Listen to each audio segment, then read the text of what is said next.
Hello, my beautiful guys, girls, gays, and theys. Welcome back to I Said What I Said.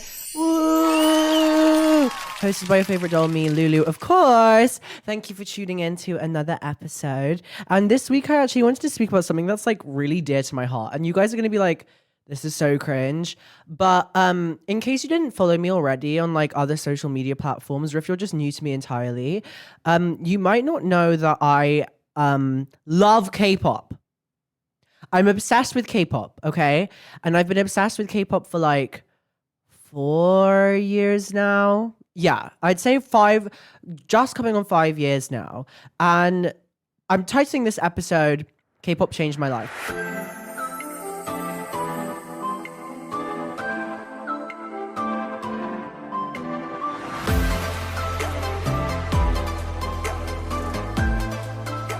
It really did. And it has benefited me in so many ways that I can't even begin to explain. Speaking of K-pop, let's start off with Song of the Week. Song of the Week this week is XXL by Young Posse, which is a really cool K-pop girl band that are really edgy and really different. I think they have like an independent label and stuff. So they've been like creating literally the most coolest concepts I've ever seen. Very, very video game style K-pop music and stuff like that. It's super cool. I really recommend you go listen. Their songs are like really silly, but they resonate with me so much. I love them. And their fashion is on point. Okay. But yeah, that's my song of the week. Go listen, go stream. But yeah, today's episode is about how K-pop really did change my life. I know you're probably thinking, oh my God, Lulu, how can a music genre completely change your life? Well, it did. And I'll tell you why. Because for so long, when it came to music, I felt like I didn't really know what I actually liked. Like when I was younger, I wasn't a massive music fanatic. Like, yeah, I was like listening to what everyone else was listening to, and I just thought that I should be doing that until I kind of stumbled across the world of K-pop. It's all thanks to BLACKPINK, really. I was scrolling through YouTube and I remember seeing Do Do Do Do by BLACKPINK, and it had like 1 billion views. And I was like, wait a second. Who are these girls? So I went on the video, and ever since then, the trajectory of my life has never been the same. I think that's one of the beautiful things about when you stumble across something that you like resonate with so heavy, is that you sit there and you're like, wait a second, I love this. This makes me feel a certain way that like I've never felt before. And that's kind of how it started, especially with like BLACKPINK for me. And I stumbled across this one video and I was like, these are the most iconic girls I've ever seen in my life. In my life. I was like, this can't be real. How is it so professional? How is the music video so cool? How is the song so catchy? Why do I love it? So every time my ears are blessed with the sounds of Lisa's rapping and Rose's singing. Like, I just, like, it's incredible. That was a really big moment for me because I was also struggling a lot with like gender dysphoria at the time. I felt really insecure. And it was crazy to me how I could put on a song by this one girl band that was massive at the time. Even 5 years ago, they were huge. They've always been huge since their debut, right? And I was just like dumbfounded by the fact that I could be so depressed and listen to this music and my mood could be completely lifted. And that's never changed ever since I stumbled across BLACKPINK, to be fair. Even to this day, like my brother got me a record player for my birthday and a BLACKPINK vinyl. I'm obsessed, okay? I have framed photos of Lisa all up on my wall in my room. I collect a lot of K-pop merchandise, not just from BLACKPINK, but from all different types of K-pop bands. And I find it to be like just a really fun hobby. I've got a fan, by the way, that I'm using that is helping me with my hormones because I get really hot really quickly because I take fake estrogen. Crazy girl. I'm such a crazy girl. Oh my God, I'm so crazy. I'm so crazy. The estrogen inside me is fake, y'all. Do you know why? Because I'm a tranny. I'd say 5 years ago, I was suffering really badly mentally because I was bordering coming out as trans and then I did in the end. And I just didn't know what to do. Nothing inspired me. I was looking so deep into myself that I couldn't find anything. It was like when you go that far, you just don't know who you are. And it took me a while to realize those things. And K-pop really helped me. And you're probably wondering, well, how? Like, how? Like, that K-pop has nothing to do with you. And yeah, maybe it doesn't. Maybe I don't live in South Korea, or maybe I don't can't speak Korean. Like, but it's not the point. I think it was the fact that it was something that I could be so heavily interested in and enjoy and feel happy to be doing. And it had been so long since I had a thing that was making me just so purely happy. And that's kind of how K-pop kind of changed my life. It was that one day that I stumbled across Blackpink and I saw who they were, and ever since then became obsessed. And then all it takes is for you to stumble across one band or one singer for you to like stumble into the whole realm of K-pop, because it's crazy. The vastness of the K-pop community, the K-pop fan bases, the just everything that like all of the media you can consume just to do with K-pop is crazy. Like the reality TV side of things, then you have the music shows and award shows, and then you have every single one of these K-pop bands has their own YouTube channel where they post vlogs, and they post like it's endless. It's absolutely endless, especially with the uprising of TikTok and how that is boosting so much. I mean, right now I'm thinking about the songs that you probably know right now that is K-pop. Like you can think about "This Time I Want You, You." Like you probably know that song, right? That's part of like Hype Records. Bear in mind, New Jeans is under massive fire right now, and they're one of my favorite girl bands, and it's extremely sad. And that I will speak about that later, like the toxicity of K-pop, because it is true. But I love K-pop. It makes me so happy. It makes me feel confident, and I kind of wanted to speak about some of my biases and people who I'm like really obsessed with. Okay, so I'd say my top favorite K-pop bands. We'll start with girls and then we'll do boy bands as well. So favorite girl band right now, as we speak, probably aespa. Okay, if you don't know who aespa is, I really recommend you take a look, because I think they've had some of the most incredible concepts, music video wise, storyline wise, musically, that I've ever seen in my life. It's like the budget and the preparation and the intensity that goes into these four girls literally making some of the most iconic music I've ever seen in my life. Like we have Drama, Armageddon, Supernova. That's just their new music. If you go back to some of that old stuff, you're going to be like, oh my God, they're iconic. I really recommend, like, you can literally pause this right now, go watch an aespa music video and come back and you'll see what I mean. They're probably my favorite right now. aespa is my screensaver. That's four of them. We've got Corinna, Giselle, Winter, and Ning Ning. They're so hot and cute. Love them. Also, another favorite girl band, Blackpink, of course, but they're kind of like on a hiatus right now. Like they're all doing their own individual things. I don't know if you just saw, but like Lisa literally won her second VMA a few days ago. Love her. She's another screensaver of mine. Lisa in her rockstar era. Iconic, so cute. You could say that there's different generations of K-pop bands. So like first gen and then second gen and third gen. And that goes back to the 90s, like of how it all began. Like let's say Blackpink is kind of like a third gen. I don't know if they're second gen. No, they're a third gen K-pop band. So like in 2000 and like 14, 15, it kind of all began. Do you know what I mean? And then we have fifth gen, which is like the most current. Actually, no, I think that's sixth gen now.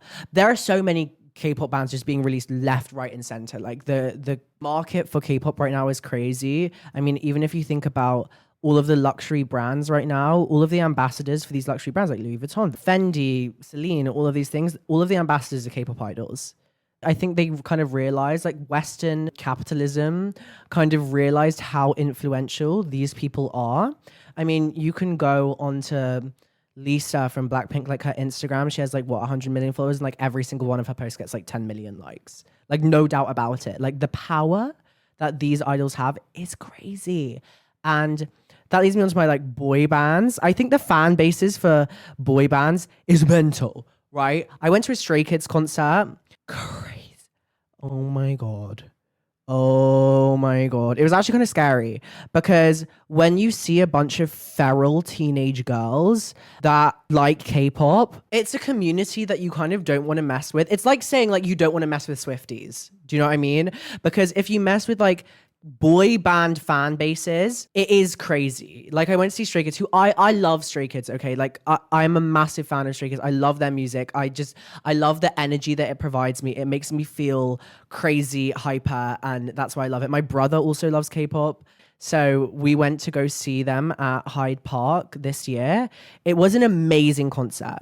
Incredible concert. They are incredible performers, literal performers. I don't know how they do it. Every time I go to a K-pop concert, I've seen aespa live, I've seen BLACKPINK live. I don't understand how they have the energy to sing, dance. There is some lip syncing involved, but like just to dance for that long and proper dance. Like, yeah, you can go see some like Western singers and they dance too, and stuff like that. But it's not as consistent as K-pop. I think there is this level of professionalism, and when I went to see Stray Kids, that was one of the most crazy experiences like I've ever experienced when live seeing a K-pop artists, because obviously they train and they are in perfect shape and are like perfect specimens, almost like genetically made to be perfect specimens. I don't know how it all works. There is like in the debuting process of like a K-pop band, I know that they put them through such rigorous training. I mean, if you've seen on Netflix the Pop Star Academy for Cat's Eye,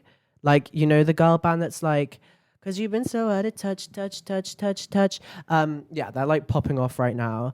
They had a whole Netflix documentary, and you should go check that out if you want to see how rigorous the training to debut as like a K-pop idols are. It is mental. I don't think I could do it, honestly. Sometimes I look at myself in the mirror and I'm like, oh yeah, I could so be a K-pop idol. Like, yeah, I can dance. Like, yeah, I can do this. No, there is no way in hell that I would be able to do that. It's just not. It's crazy. It's every day, 13 hours a day, like 10 to 13 hours a day, maybe even more, like barely any breaks. Like, it's crazy. But when they reach that debut stage and when they reach the ability and the success that they do, which is almost always reliable, like they always become successful, especially under these massive labels. Like it is crazy to see how much effort they put into it, and that documentary is really interesting to watch. Also, Le Seraphim have a documentary on their YouTube channel right now about their debut process, and Le Seraphim are also awesome. They performed at the VMAs. Basically, K-pop is dominating Western culture right now, I think for so long, K-pop was so massive in Asia, specifically, of course. And then I think after like BLACKPINK and BTS and stuff like that, and they realized, wait, we could be making money in the Western world. I think that's when it became just this massive conglomerate of pure chaos and domination. And that's the crazy thing. I think a lot of you probably, even if you don't listen to K-pop, a lot of you will probably know, if I played some certain songs, you'd probably know those songs and be like, why do I know this? Because that's how dominating they are. Like billions of streams, billions of views. It's crazy. I find it crazy. So I saw Stray Kids live, and that was an incredible experience. But the fans there, ruthless.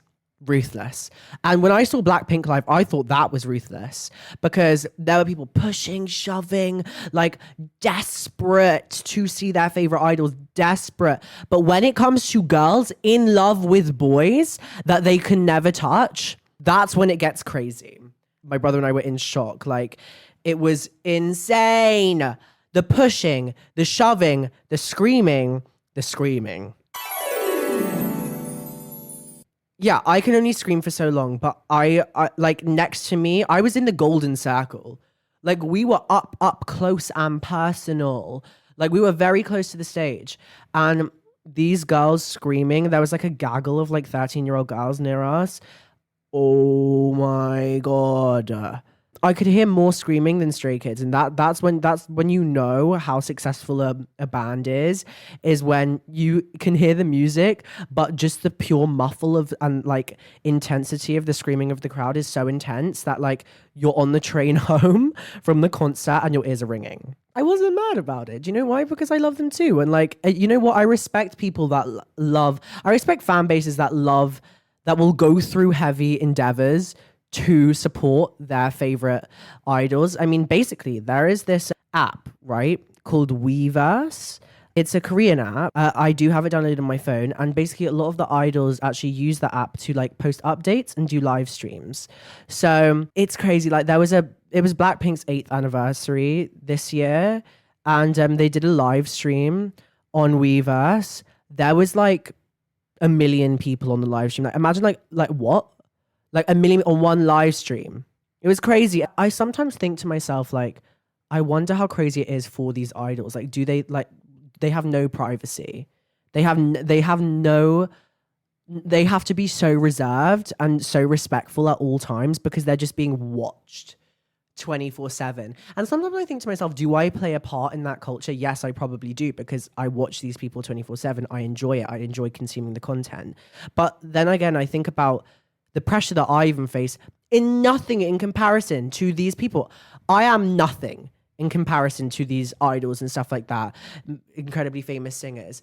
And I feel pressure all the time. And it makes me think, oh my God, they must be so resilient. And that what's been interesting is this kind of like culture shift in the K-pop community of idols standing up for themselves and revealing the truth. Once again, go check out the New Jeans situation if you want to see that literally happening right now, right? But then all of these documentaries that are being released, these docuseries on YouTube of all these different idols and like the behind the scenes stuff and like how pressurizing it really is. Like, you know, the impeccable health that you have to be in that is nearly impossible to reach. And then it's just so multifaceted. Like I could speak about it for hours and I don't want to keep you guys for hours speaking about it, but like I just want to like emphasize how interesting it truly is. I recommend if you're interested in like exploring a new genre of music or content in general, like the K-dramas on Netflix are some of the best TV series I've ever watched. Like this isn't just to do with K-pop itself. Like if you venture into the K-drama series, I mean, think about it, right? Squid Games was one of the few K-dramas that like dominated the Western world as well. I remember watching Squid Games and being like, wait, there's like a whole category on Netflix just for K-dramas and I never knew about this. So I watched a bunch of K-dramas, shocked. Have you seen the movie Parasite? That's a crazy, crazy, crazy film, okay? Then there's TV shows like that are some of the best TV shows I've ever watched, like Mask Girl. Oh my God, no, right now I'm watching The Influencer. It's the funniest fucking series ever. It's basically a bunch of Korean influencers in South Korea and they all go head to head to see who's like the most successful. Like it's so funny. The Atypical Family, so good. True Beauty, oh my God. My Demon. If you want to fall in love with a villain, watch My Demon. It's the best thing ever. It's the best thing ever. Extraordinary Attorney Woo. Incredible, incredible, incredible series. Business Proposal. All of Us Are Dead. The Koreans do zombie films and series the best, by the way. Like if you love horror, watch some K-dramas. They really got the nail on the head. My Name, amazing. Ballerina, amazing film. Kill Boksoon, amazing film. Oh my God. Alice in Borderland, that's Japanese. But under the same category of just incredible budget, incredible production. I can't recommend it enough. You know what? I'm going to take a step back. I can't recommend enough you just stepping into this genre because I feel like a few years ago, everyone was like, oh my God, it's so cringe. You like BTS? Don't get me wrong. I've never really been a massive BTS fan. I don't know why. I think I was too late to that. I feel like everyone was like, oh my God, no, it's so cringe. Like, why are you like K-pop? Like, it's so cringe. Like, you just have bad music taste. No, I don't. No, I don't. Have you heard Rockstar by Lisa? Have you? No, you haven't. Have you heard Supernatural by New Jeans? No, you haven't. Go listen. And it's not just like cringy, like K-pop dancers. No, it's not. You can find like independent solo artists that actually have incredible talent. And I really recommend it. Yeah. K-pop changed my life, guys. Like, seriously. Like, it actually makes me emotional to think about because I enjoy every minute of it. Like, I enjoy, like, my TikTok, if I scrolled through my feed page right now, you guys would be like, Loulou, what the hell? Loulou, what the hell? It's just K-pop. But, like, who cares? Who cares? I enjoy myself. And you know what? I actually am banned from saying the word Lisa in my household. How crazy is that? Because I speak to my parents about Lisa from BLACKPINK so much that they had to tell me to stop. Crazy. because they were bored. But they're the ones that feed into it. For my birthday, they got me a bunch of like professionally framed photos of Lisa and like Hyunjin and Felix from Stray Kids. Okay, don't say I can't stop speaking about Lisa when you literally buy me merchandise. Girl. Anyways, I recommend you go check out K-pop because it affected me really positively. Don't get me wrong, the beauty standards are crazy. If you are insecure, don't get me wrong, we're all a little bit insecure. But if you are really quite insecure with yourself, maybe don't. In case you want to feel like, oh my God, I need to look like this. You don't need to look like this. Don't worry. Like, the K-pop idol beauty standards are insane. I kind of try to separate myself from it and reminded myself that like, I am not that. So you have to have kind of a good willpower to know that like, you don't have to be this way. You can take inspiration from it. I take inspiration from K-pop every day. So like my style, my makeup, my everything, like I do take inspiration from it, but I try not to compare myself because at the end of the day, I'm not Korean. You got to separate yourself from some of the standards sometimes, but appreciate the art and talent that's being provided. And that's kind of all I've got to say about K-pop for today. If you want me to speak more about K-pop, if you want me to, because I know so much, like this was not even the half of it. Do you know what I mean? Like if you want me to speak about like the dark side of K-pop, that could be a really interesting episode because I consume a lot of that, like the truth about what goes on behind the scenes. And trust me, there's some dark, really dark stuff going on in the K-pop industry that is interesting as hell, but also kind of scary. So if you want me to speak about that, comment down below. Also comment down below if you listen to any K-pop idols, any bands. Let me know what you listen to. What's your song of the week? Please let me know. I love you so much, guys. And thank you for tuning into I Said What I Said this week. It's been really fun talking about one of my favorite hobbies. And yeah, tune in next time. Yeah.